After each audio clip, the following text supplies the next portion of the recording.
Hello friends, welcome to स्टडीकर। मैं हूं आपका दोस्त प्रभाकर। आज के इस इंपॉर्टेंट लेक्चर में हम सभी डिस्कस करने वाले हैं 16 जुलाई 2024 के मोस्ट इंपॉर्टेंट करंट अफेयर्स के क्वेश्चन। तो आप इस पूरे लेक्चर को बहुत ही ध्यान से लास्ट तक जोड़ देखिएगा। पहला और इंपॉर्टेंट क्वेश्चन है, फुटबॉल से संबंधित यूरो कप 2024 किसने जीता है? आंसर हो जाएगा स्पेन ने।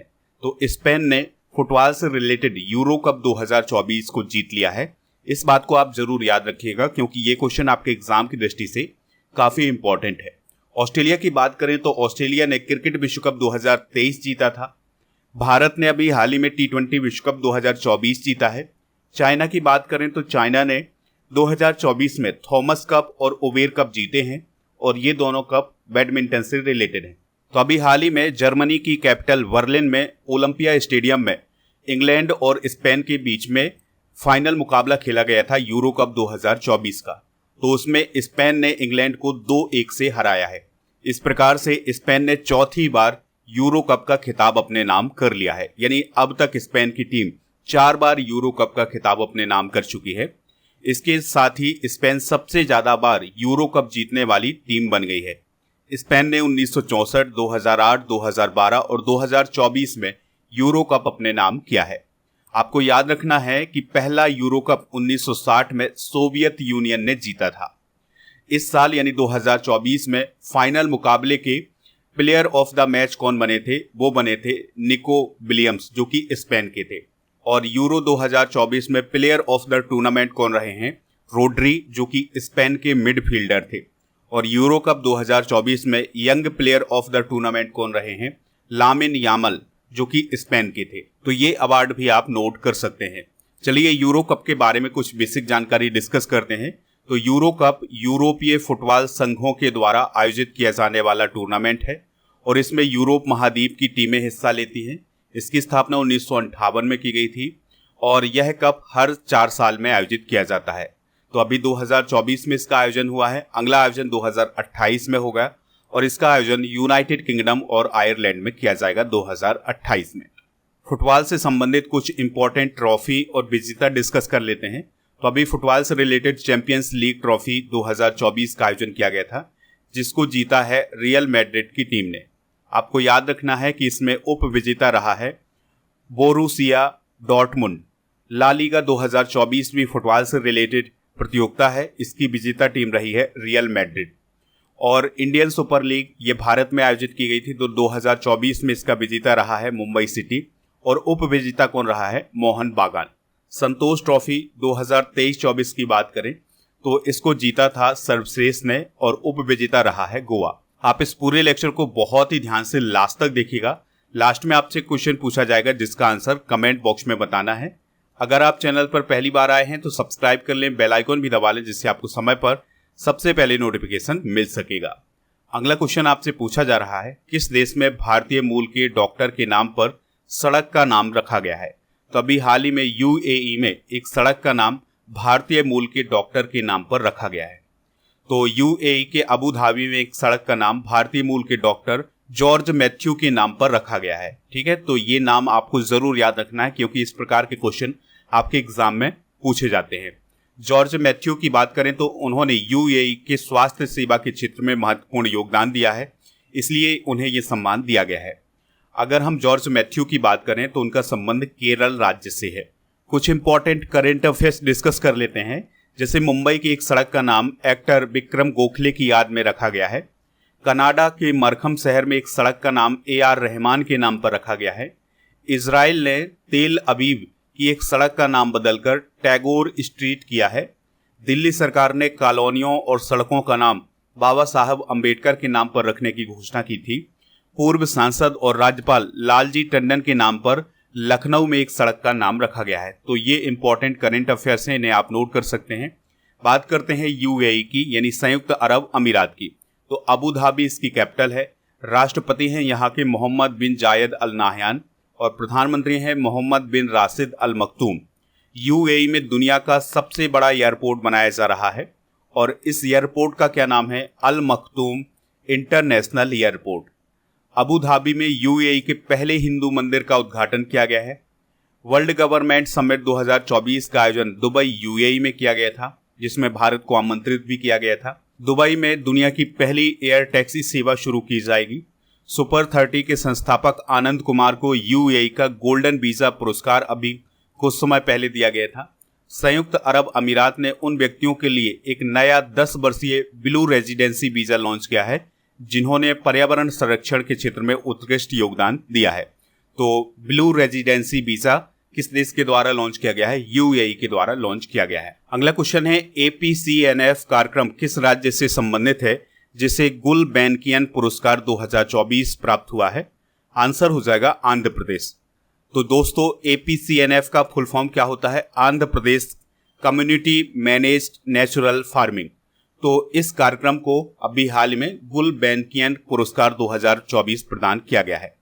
कर्नाटक की बात करें तो यहाँ पर नम्मा कार्गो लॉजिस्टिक को अभी हाल ही में कुछ समय पहले लॉन्च किया गया था। तमिलनाडु की बात करें तो नीलगिरी तहर परियोजना तमिलनाडु में शुरू की गई है। और महाराष्ट्र को अभी हाल ही में सर्वश्रेष्ठ कृषि राज्य का पुरस्कार प्रदान किया गया है।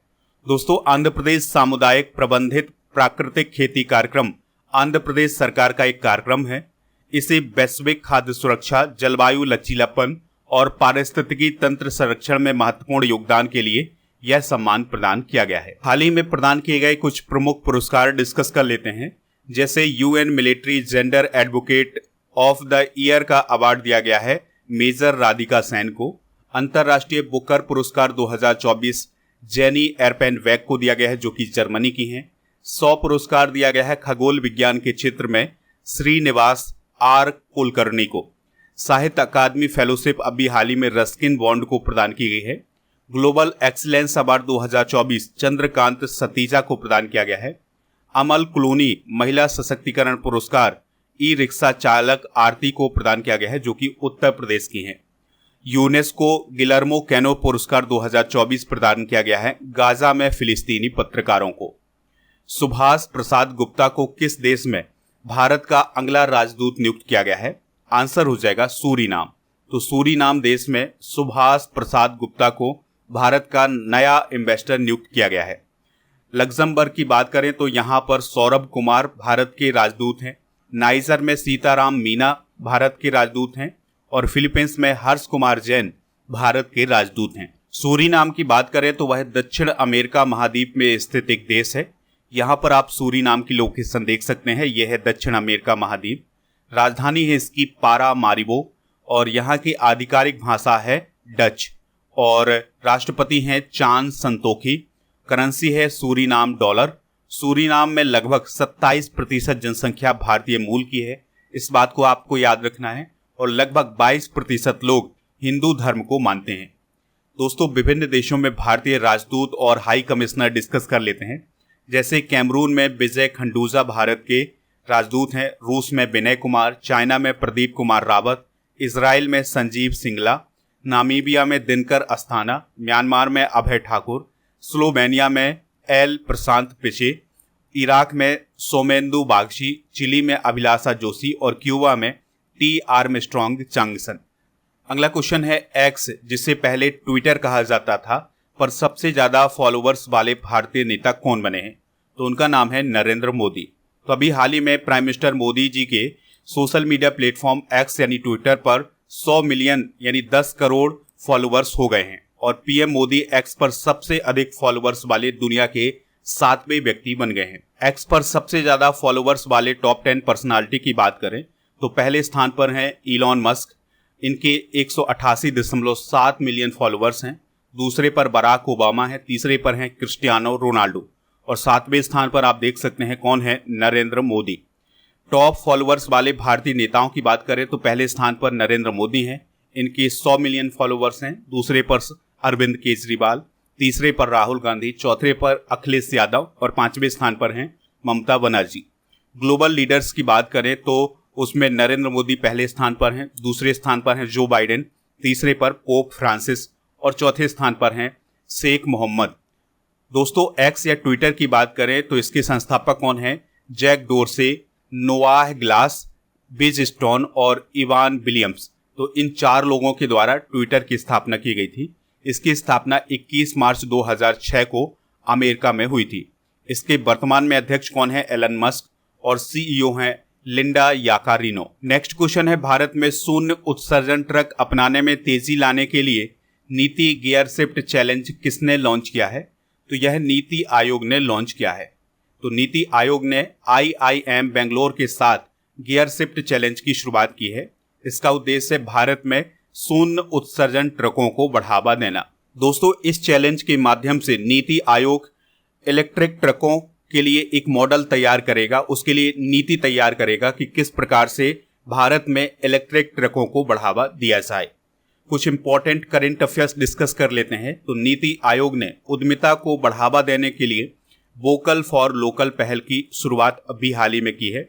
नीति आयोग के अनुसार भारत का गरीबी स्तर 5% से नीचे आ गया है। ये आंकड़े कुछ समय पहले लॉन्च किए गए थे। नीति आयोग की रिपोर्ट के अनुसार 9 वर्षों में 24.8 करोड़ से अधिक भारतीय बहुआयामी गरीबी से बाहर आ गए हैं। नीति आयोग की निर्यात तैयारी सूचकांक 2022 में तमिलनाडु टॉप पर रहा है। संपूर्णता अभियान अभी हाल ही में नीति आयोग के द्वारा शुरू किया गया है और SDG इंडिया इंडेक्स 2023-24 में भारत का समग्र SDG स्कोर कितना रहा है? 71 रहा है। तो ये इंपॉर्टेंट करंट अफेयर्स आप नोट कर सकते हैं। अगला क्वेश्चन है, पीएम मोदी ने INS टावर्स का उद्घाटन कहाँ किया है? तो इसका उद्घाटन मुंबई में किया है। ऑप्शन डिस्कस करते हैं। तो भारतीय वायुसेना प्रमुख ने अभी हाल ही में हैदराबाद में हथियार प्रणाली स्कूल का उद्घाटन किया है। अब आपको कमेंट बॉक्स में बताना है कि वर्तमान में भारतीय वायुसेना के प्रमुख कौन हैं। कच्छ की बात करें तो कच्छ में अभी हाल ही में 5200 वर्ष पुरानी हड़प्पा बस्ती की खोज की गई थी। दिल्ली में अभी हाल ही में भारत का पहला आयुर्वेदिक कैफे खोला गया है। तो प्राइम मिनिस्टर मोदी जी अभी हाल ही में मुंबई गए हुए थे और उन्होंने इंडियन न्यूज़पेपर सोसाइटी के सचिवालय INS टावर्स का उद्घाटन किया है। यानी INS टावर्स जो है वो एक प्रकार की बिल्डिंग है और ये इंडियन न्यूज़पेपर सोसाइटी का सचिवालय है। इंडियन न्यूज़पेपर सोसाइटी की बात करें तो यह प्रेस ऑफ इंडिया के केंद्रीय संगठन के रूप में काम करती है। यह भारत में प्रेस की स्वतंत्रता की रक्षा और उसे बढ़ावा देने के लिए काम करती है। इसकी स्थापना 1939 में की गई थी। मुख्यालय इसका नई दिल्ली में है। इसके वर्तमान में अध्यक्ष हैं राकेश शर्मा। चलिए कुछ और इंपॉर्टेंट करंट अफेयर्स डिस्कस करते हैं। तो उत्तर प्रदेश के अवध शिल्प ग्राम में उत्तर प्रदेश आम महोत्सव 2024 का अभी हाल ही में आयोजन किया गया है। शिमला में भारत के पहले Chadwick house navigating audit heritage संग्रहालय का उद्घाटन किया गया है। दिल्ली के इंदिरा गांधी अंतर्राष्ट्रीय हवाई अड्डे पर fast track immigration trusted traveller programme का उद्घाटन अभी हाल ही में किया गया है। पीएम मोदी ने बिहार की नालंदा यूनिवर्सिटी के नए कैंपस का अभी हाल ही में उद्घाटन किया है। संसद भवन परिसर में अभी हाल ही में प्रेरणा स्थल का उद्घाटन किया गया है। अगला क्वेश्चन है, वर्ल्ड चैंपियनशिप ऑफ लीजेंड का खिताब किस देश ने जीता है? आंसर हो जाएगा भारत ने। तो भारत ने अभी हाल ही में क्रिकेट से संबंधित वर्ल्ड चैंपियनशिप ऑफ लीजेंड का खिताब अपने नाम कर लिया है। इसमें वो खिलाड़ी शामिल होते हैं जो रिटायर हो चुके हैं, यानी जिन्होंने रिटायरमेंट ले लिया है, उन खिलाड़ियों को इसमें शामिल किया जाता है। तो भारत ने पाकिस्तान को हरा करके वर्ल्ड चैंपियनशिप ऑफ लीजेंड का खिताब अपने नाम किया है। भारतीय टीम के कप्तान कौन थे? युवराज सिंह। तो पाकिस्तान की टीम ने पहले बल्लेबाजी करते हुए 156 रन बनाए थे और भारत ने 5 गेंद शेष रहते हुए यह लक्ष्य हासिल कर लिया था। और ये जो वर्ल्ड चैंपियनशिप ऑफ लीजेंड है, यह एक T20 क्रिकेट टूर्नामेंट है, इस बात को आप याद रखिएगा। और इसमें रिटायर्ड अंतर्राष्ट्रीय क्रिकेटर भाग लेते हैं। इसका पहला संस्करण 2024 में ही आयोजित किया गया है और 2024 में इसका आयोजन इंग्लैंड में किया गया है। कुछ और इंपॉर्टेंट करंट अफेयर्स डिस्कस कर लेते हैं। तो शेफाली वर्मा अभी हाल ही में टेस्ट में सबसे तेज दोहरा शतक बनाने वाली महिला क्रिकेटर बनी है। उन्होंने 194 गेंदों में 200 रन बनाए थे। Professional golf tour of India के अध्यक्ष कौन बने हैं? क्रिकेटर कपिल देव। स्मृति मंधाना वनडे में लगातार 2 शतक लगाने वाली पहली भारतीय महिला क्रिकेटर अभी हाल ही में बनी है। भारतीय क्रिकेटर आर अश्विन ने अपनी आत्मकथा आई हैव द स्ट्रीट्स एक कुट्टी क्रिकेट स्टोरी का अभी हाल ही में अनावरण किया था। मुंबई क्रिकेट एसोसिएशन के अध्यक्ष अमोल काले का न्यूयॉर्क में निधन हो गया है। दिनेश कार्तिक को अभी हाल ही में आरसीबी टीम का बल्लेबाजी कोच और मेंटर नियुक्त किया गया है। अगला क्वेश्चन है, किस विश्वविद्यालय में हिंदू, बौद्ध और जैन अध्ययन केंद्र स्थापित किया गया है? आंसर हो जाएगा जवाहरलाल नेहरू विश्वविद्यालय में। तो दिल्ली के जवाहरलाल नेहरू विश्वविद्यालय में हिंदू, बौद्ध और जैन अध्ययन केंद्र स्थापित किया गया है। और ये जो अध्ययन केंद्र स्थापित किए गए हैं, ये तीनों अध्ययन केंद्र संस्कृत एवं प्राच्य विद्या अध्ययन संस्थान के तहत स्थापित किए गए हैं। और अब जो स्टूडेंट होंगे वो पीजी का कोर्स भी कर सकते हैं, इसके अलावा पीएचडी भी कर सकते हैं। जवाहरलाल नेहरू विश्वविद्यालय की बात करें तो इसे स्थापित किया गया था 22 अप्रैल 1969 को। इसकी कुलपति हैं शांति श्री धूलीपुड़ी पंडित और ये जवाहरलाल नेहरू विश्वविद्यालय की पहली महिला कुलपति भी हैं। इस बात को भी आप याद रखिएगा। यह नई दिल्ली में स्थित है। अभी हाल ही में जेएनयू दिल्ली के वैज्ञानिकों के द्वारा मलेरिया का एक नया संभावित टीका डेवलप किया गया था। अगला क्वेश्चन है, प्रधानमंत्री कॉलेज ऑफ एक्सीलेंस का उद्घाटन किस राज्य में किया गया है? तो इसका उद्घाटन मध्य प्रदेश में किया गया है। अरुणाचल प्रदेश में अभी हाल ही में लोंगटे महोत्सव नीसी जनजाति के द्वारा मनाया गया है। पश्चिम बंगाल में SC/ST छात्रों के लिए योग्यश्री योजना शुरू की गई है। और पंजाब में पंजाब पुलिस के द्वारा मिशन निश्चय शुरू किया गया है। तो गृह मंत्री और सहकारिता मंत्री हैं अमित शाह, तो उन्होंने इंदौर से मध्य प्रदेश के सभी 55 जिलों में बनाए गए प्रधानमंत्री कॉलेज ऑफ एक्सीलेंस का उद्घाटन किया है। इन कॉलेज में आर्ट्स साइंस के कोर्सों को एक साथ पढ़ाने की सुविधा होगी। इसके साथ ही एजुकेशन में बीएड, एग्रीकल्चर में BSc AG के कोर्स भी रहेंगे। इसके अलावा इन कॉलेजों में संगीत और उर्दू भाषा का कोर्स भी बढ़ाया गया है और इन कॉलेजों के छात्र छात्राओं के लिए बस सेवा भी मिलेगी। मध्य प्रदेश से रिलेटेड कुछ इंपॉर्टेंट करंट अफेयर्स डिस्कस कर लेते हैं। तो मध्य प्रदेश ने पहले बीच गेम्स 2024 में 7 गोल्ड मेडल जीत करके पहला स्थान हासिल किया था। मध्य प्रदेश ने इंजीनियरिंग और मेडिकल साइंस के पाठ्यक्रम को हिंदी भाषा में शुरू किया है। भारत का 54वां और मध्य प्रदेश का 7वां टाइगर रिजर्व कौन बना है? वीरांगना दुर्गावती टाइगर रिजर्व। मध्य प्रदेश में लाडली बहना योजना शुरू की गई है। मध्य प्रदेश की गोंड पेंटिंग को GI टैग अभी हाल में प्रदान किया गया है। 2024 में 50वां खजुराहो नृत्य महोत्सव कुछ समय पहले आयोजित किया गया है खजुराहो में। मध्य प्रदेश के ग्वालियर में अटल स्मारक मनाया जाएगा। और मध्य प्रदेश का बुरहानपुर जिला अभी हाल ही में देश का पहला हर घर जल प्रमाणित जिला बना है। तो ये थे आज के करंट अफेयर्स के क्वेश्चन।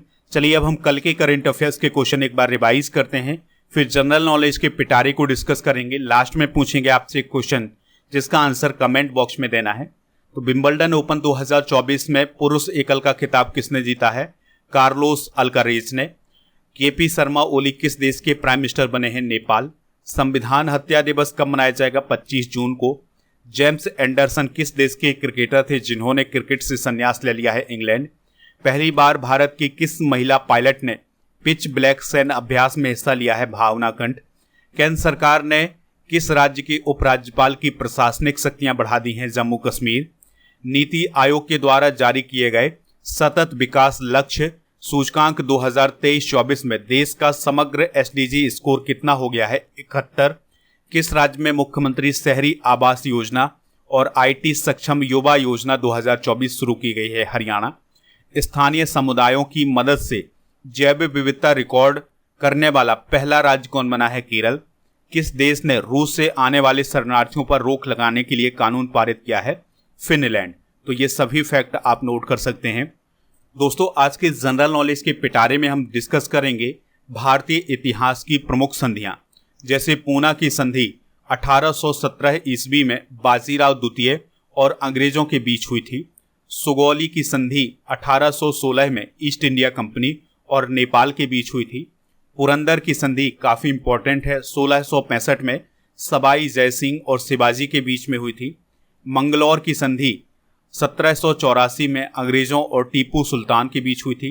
श्रीरंगपट्टनम की संधि 1792 में अंग्रेजों और टीपू सुल्तान के बीच हुई थी। दोस्तों कल के करंट अफेयर्स में आपसे पूछा गया था कि पृथ्वी दिवस कब मनाया जाता है, तो 22 अप्रैल को पृथ्वी दिवस मनाया जाता है। तो लगभग सभी लोगों ने इसका आंसर 22 अप्रैल बताया हुआ है। आज का क्वेश्चन है X यानी ट्विटर की स्थापना कब की गई थी? तो जो भी इसका राइट आंसर हो कमेंट बॉक्स में जरूर बताएं। आप हमारे टेलीग्राम चैनल को ज्वाइन कर लीजिएगा, यहाँ पर आपको PDF मिल जाएगा। इसके अलावा व्हाट्सएप चैनल को भी ज्वाइन कर सकते हैं, उसका लिंक भी डिस्क्रिप्शन बॉक्स में दिया गया है। दोस्तों स्टडी करके ऐप को डाउनलोड कर लीजिएगा, इसका लिंक डिस्क्रिप्शन बॉक्स में है। तो यहाँ पर आपको paid course, ebook, test series, PDF, daily कुछ ये सभी मिल जाएगा। इसके अलावा जून 2024 के मंथली करेंट अफेयर्स की ई बुक हिंदी और इंग्लिश दोनों मीडियम में मिल जाएगी। और 6 मंथ के current affairs, yearly current affairs की ई बुक आपको ऐप पर मिलेगी। तो इन सभी को प्राप्त करने के लिए ऐप को जरूर डाउनलोड करें।